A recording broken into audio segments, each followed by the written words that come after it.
You are listening to National Law Connection, legal commentaries, opinions, and what's important. Listener discretion is advised.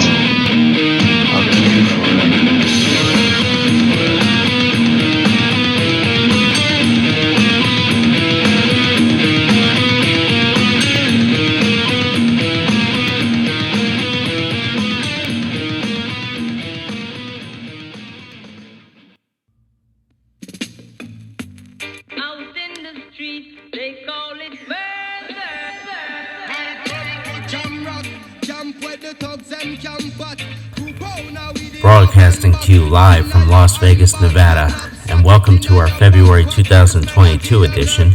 We have a very informative show for you today. Today is going to be a long one, so sit tight. While we will be discussing the usual fake news, and we have some good topics today. Also, we will be discussing more about the art of persuading judges and the advancement of mind control and other methods of controlling mass groups of people. In fact, rumors have loomed over Russia's capability to control minds worldwide. True or not? And while we are on the topic of Russia, it appears that the fake news has comforted the sheeple for several weeks now by stating that Russia was withdrawing slowly from the Ukraine lines, which we just found out was not true. In fact, it was the opposite. They were actually gradually moving toward the front line instead. You know that Putin ordered the bombing of an orphanage in Kiev? I really don't know what to tell you about that. Looks like a shit show in progress. What I can tell you is to avoid fake news at all costs. Although, I do not think this is fake news. Crooked Hillary is back. Remember, any show outside this program is unimportant. What? Hillary Clinton and the radical left Democrats did with respect to spying on the President of the United States, even while in office, is a far bigger crime than Watergate. Are you old enough to remember Watergate? My God. It was an event in time which actually got a president impeached, and that president was Richard Nixon. A Democrat. Imagine that. You should have known this was going to turn out like this. How long can you lie to the people? Well, I'll tell you, it'll be interesting to see how it was covered by the media and what Mitch McConnell and the rhinos will be doing about it. Probably nothing. Just another bozo for the circus we call American democracy. I know another democratic characteristic or a socialistic creed. War. Yes, they have done it again, rattling the bear cage. Russia. Did you see those explosions? It covered a massive radius. Russia is now showing its military muscle more than ever before. And as the race for world superpowers grow and the American struggles to survive, they do not care about you. And the sooner you realize this, the better off you'll be. Let me tell you about this explosion. It was so great that just imagine wherever you are now, picture a house in flames and a blast site as far as it would take you to drive 10 to 15 miles out of your town. Terrifying. The smoke plumed about 10,000 feet. You would never survive, no matter what kind of hero you think you are. This situation is real. What would stop any country from invading us? I tell you what, you better arm up, lock and load, and wait, and die with your boots on.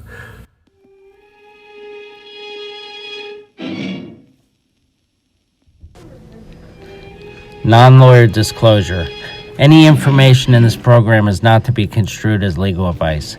New Research Services and its authors are held harmless for the information in this broadcast. The information in this program is public information found in American law reports. The statements provided are solely annotations and opinion only. Also, that New Research Services and its employees may not give legal advice and cannot tell you what rights and remedies you may have.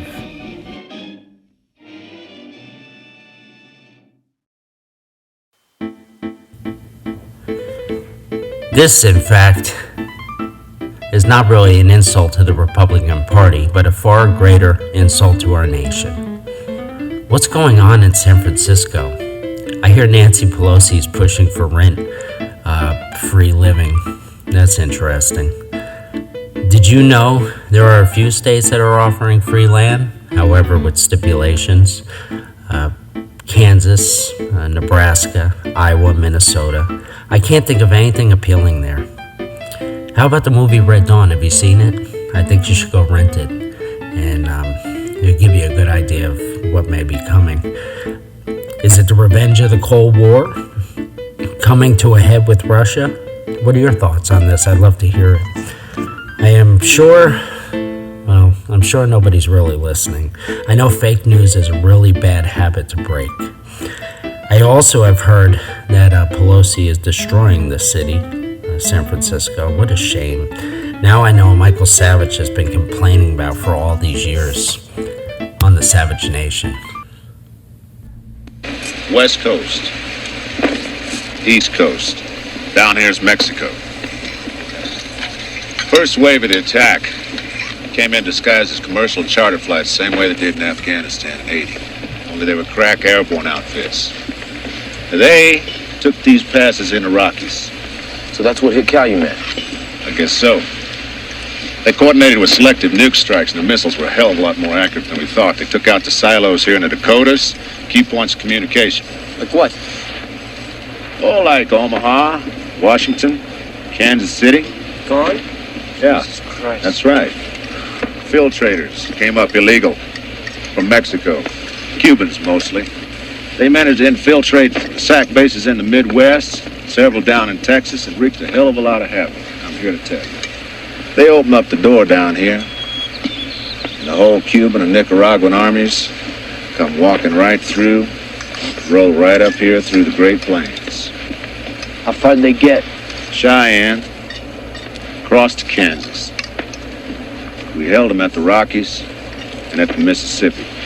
Anyway, the Russians reinforced with 60 divisions. Sent 3 whole army groups across the Bering Strait into Alaska, cut the pipeline, came across Canada, to link up here in the middle, but we stopped their butt cold. Lines have pretty much stabilized now. What about Europe? I guess they figured twice in 1 century was enough. They're sitting this one out. All except England. They won't last very long.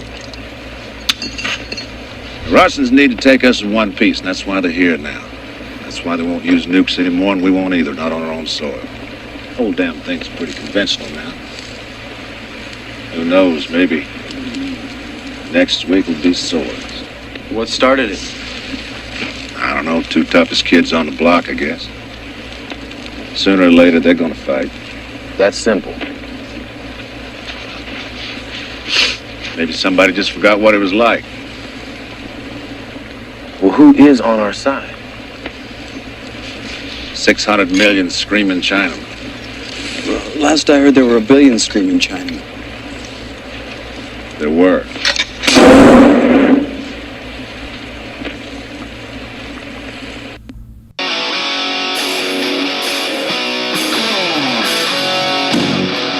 NLC Network.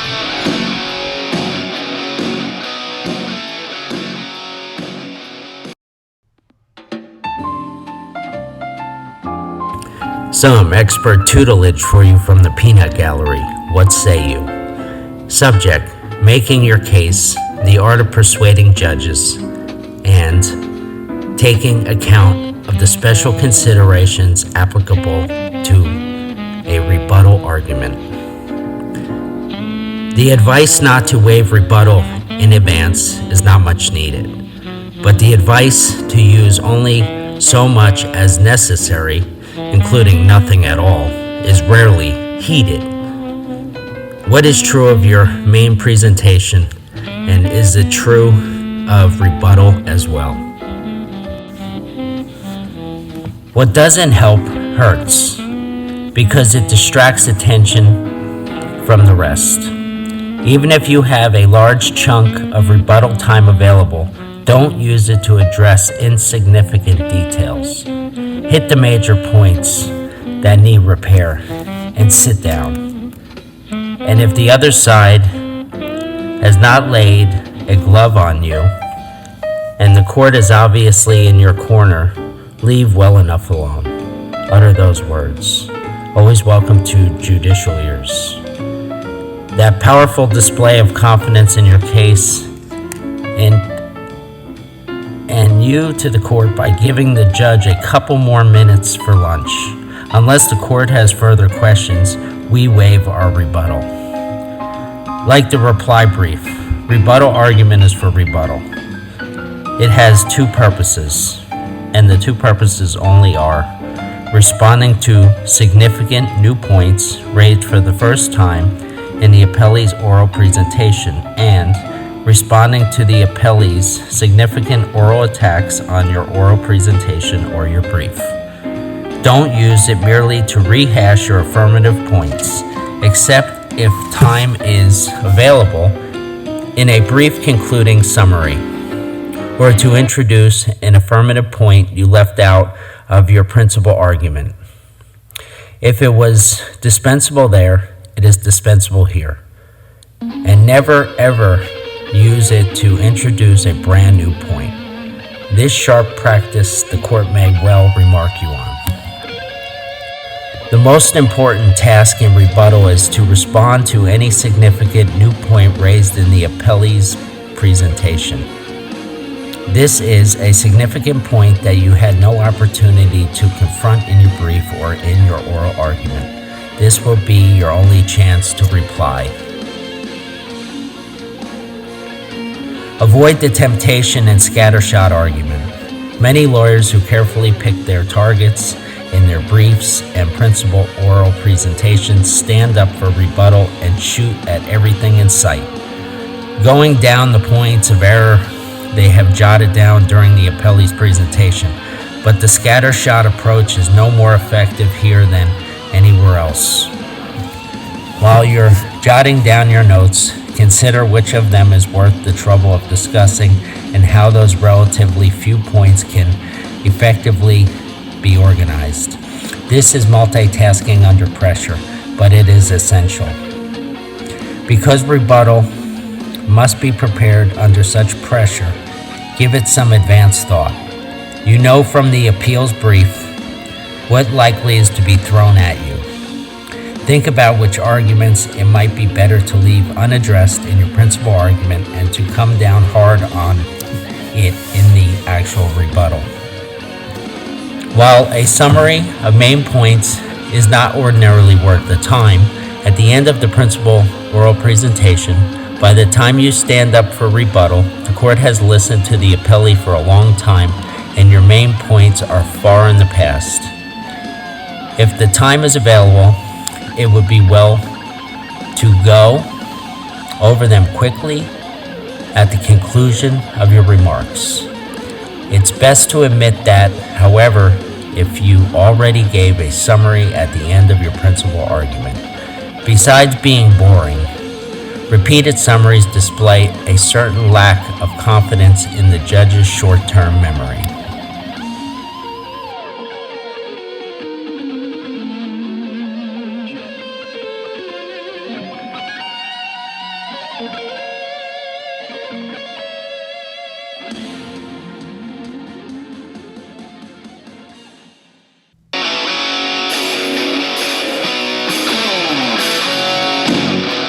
NLC Network.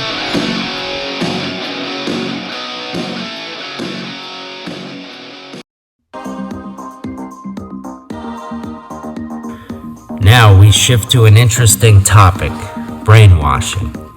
You laugh.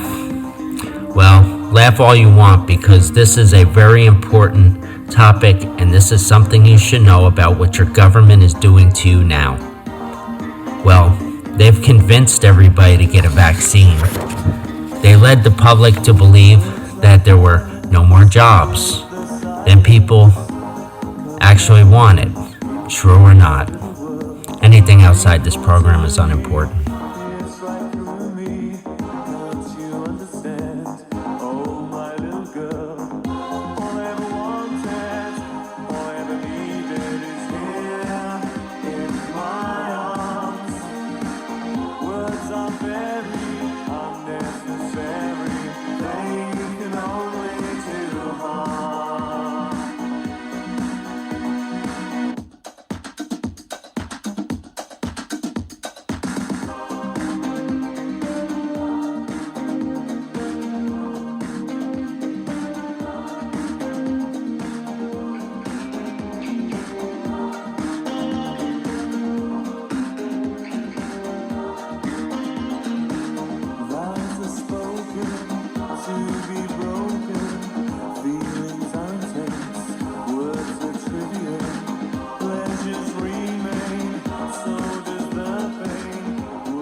brainwashing, disambiguation, mind control, disambiguation, through re-education, through labor, indoctrination, and re-education camp. Brainwashing, also known as mind control, coercion, persuasion, through thought, through reform, and re-education, is the concept that the human mind can be altered or controlled by certain psychological techniques. Brainwashing is said to reduce its subjects' ability to think critically and independently, to allow the introduction of new unwanted thoughts and ideas into their minds, as well as the change of their attitudes, values, and beliefs. The term brainwashing was first used in English by Edward Hunter in 1950 to describe how the Chinese government appeared to make people cooperate with them. Research into the concept also looked at the Nazi Germany, at some criminal cases in the United States, and at the actions of human traffickers.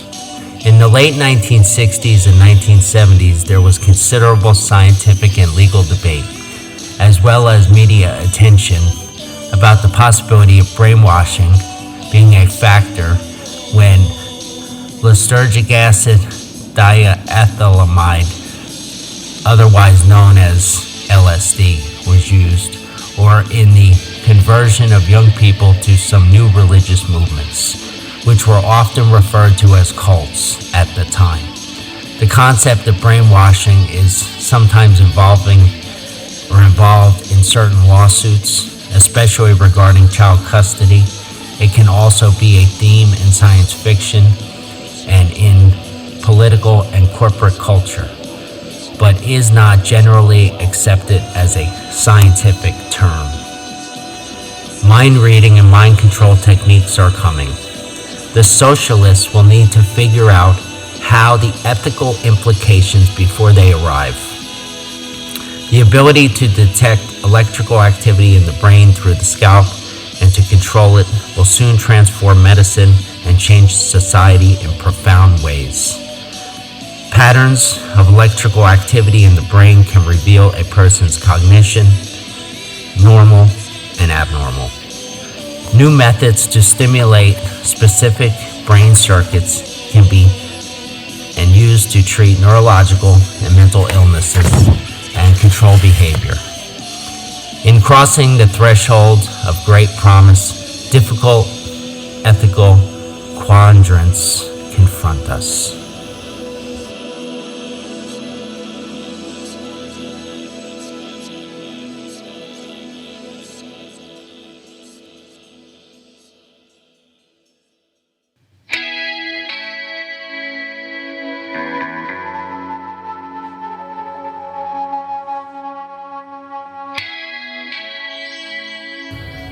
Mind reading is the ability to interrogate and manipulate electrical activity in the human brain. Promises to do far more for the brain than biochemistry did for the body. When you go to the doctor, a chemical analysis of your blood is used to detect the body's health and potential disease. Forewarned that your cholesterol level is high and you are at risk of having a stroke, you can take action to avoid suffering one. Likewise, in experimental research destined to soon enter medical practice, just a few minutes of monitoring electrical activity in the brain using an EEG and other methods can reveal not only neurological illness, but also mental conditions like ADHD and schizophrenia. I guess now we can find out if we are legally insane. Tapping into your wandering mind can measure your IQ, identify your cognitive strengths and weaknesses, perceive your personality, and determine your aptitude for learning specific types of information. For example, foreign languages. Electrical activity in a preschooler's brain may be used to and can predict, for example, how well the child will be able to read when they go to school. Did you know that certain brainwaves determine how well you could or not be able to learn a foreign language? How will this ability to know a person's mind change education and career choices? Or can it determine by brain imaging to decipher what a person is thinking? Armed with the ability to know what a person is thinking, scientists can do even more now. They can predict what a person might do. Such brain hacking to uncover that someone is thinking of suicide could be life-saving. But this insight into suicidal ideology is gleaned by judging the pattern of brain activity in an individual. With that being said, knowing the pattern of brain activity and how the individual's brain deviates from what is considered normal, as defined as the average response from a large population. At what point do we remove a person from society because their brain activity deviates from what is considered normal? Well, let's look at maybe the COVID-19 vaccine. Mind control but the prospect of mind control frightens many, and brain stimulation to modify behavior and treat mental illness has a sordid history. Controlling movements, altering thoughts, invoking memories, rage, and passion is what science intends to relieve the world of deviant behavior through brain stimulation and produce a psycho-civilized society. At present, drugs available for treatment of mental illness and neurological conditions are not always effective, and they often prescribe in a trial and error manner. Psychosurgery, notoriously prefrontal lobotomy, also has a tragic history of abuse. Moreover, while any surgeon faces the prospects of losing the patient on the operating table, neurosurgeons face the unique risk of saving a patient's life but losing the person. On the other hand, many patients are helped, but not all, and sometimes there are debilitating side effects, or the method fails to work. I think they are talking about Total Recall. Gary! You ever heard of recall? Recall? You know where they sell those fake memories. Oh, recall! You thinking of going there? I don't know. Maybe. Well, don't. Why not? A friend of mine tried one of their special offers, nearly got himself lobotomized. No shit. Don't fuck with your brain, pal. It ain't worth it. It's not. In fact, the military is using this method to speed up learning and enhance cognitive performance in pilots. The method is so simple. Brain stimulation devices can be purchased over the internet, or you can make one yourself from 9-volt batteries. But the do-it-yourself approach renders the user as an experimental guinea pig. In the near future, I am sure the Democrats will figure out more ways to break the law and again deprive Americans of their civil liberties and to deny them treatment. We have seen it with the COVID and its batdemic, and you can make your own brain stimulator with some wires and a 9-volt battery. And please do not try this at home. Now, I have thought about it. However, there is a high likelihood that I would not try it at home. I think.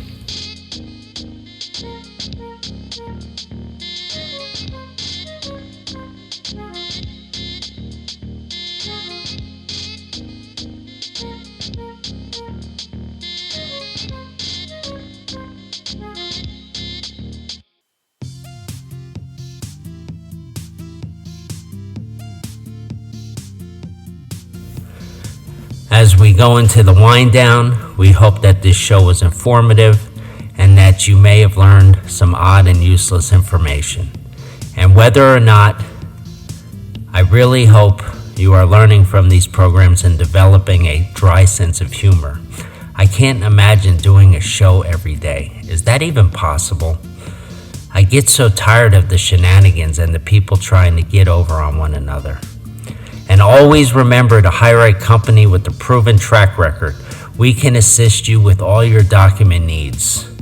You will hear nothing worth listening to outside this program. We would like to thank you again for listening, wherever you are, from the high desert, wishing all of you the best. Good night.